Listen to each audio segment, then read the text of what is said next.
बहुत सारे श्रद्धालुओं के प्रश्न आते हैं कि भगवान कृष्ण की धर्मपत्नी यानी लक्ष्मी का अवतार राधा थी या रुक्मिणी थी।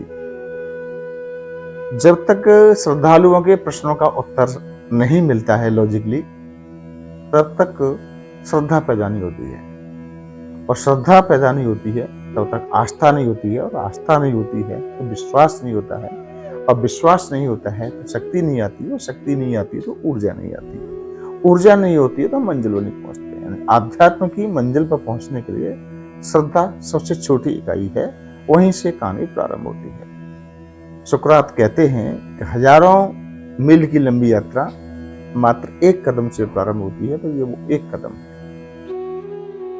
पूरी तरह से श्रद्धा यानी पूरी तरह से इसका आंसर है, उत्तर है कि भगवान कृष्ण की धर्मपत्नी लक्ष्मी का अवतार रुक्मिणी थी। राधा तो भगवान कृष्ण का ही आत्मा का पाठ थी। सुखदेव जी महाराज के आदर्श और गुरु थी राधा। संपूर्ण भागवत में कहीं सुखदेव जी ने राधा जी का नाम नहीं लिया है। राधा जी का नाम लेते ही इतने भक्ति भावना में भाव विभोर हो जाते हैं, खो जाते हैं, 6 महीने तक होश ही नहीं रहता है। इतना प्रेम, एक प्रेम की पराकाष्ठा, 6 महीने तक उन्हें होश ही नहीं रहता है। इसलिए संपूर्ण भागवत में कहीं राधा का नाम नहीं लिया है, अप्रत्यक्ष रूप से राधा शब्द का प्रयोग किया है,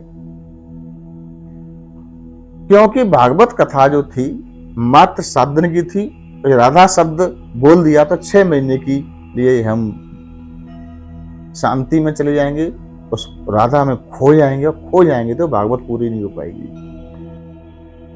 हम राधा और कृष्ण को कैसे भी अलग नहीं कर सकते, जैसे सूर्य को किरण से अलग नहीं कर सकते, चंद्रमा को किरण से अलग नहीं कर सकते, चंद्र किरणों से सूर्य को उनकी किरणों से अलग नहीं कर सकते, दूध को सफेदी से अलग नहीं कर सकते, आत्मा को परमात्मा से अलग नहीं कर सकते, जल को धाराओं से अलग नहीं कर सकते। उसी प्रकार से अलग नहीं कर सकते। कई कहानियों में ये उल्लेख आता है कि भगवान कृष्ण गर्म दूध पी रहे हैं और छाले राधा के पड़ जाते हैं। इससे भी सिद्ध होता है कि भगवान की आत्मा का दूसरा नाम ही राधा है, और राधा राधा कहते हैं तो व्याधा मिट जाती है।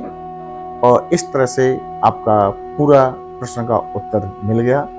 एक बार प्रेम से बोलेंगे, जय श्री राधे।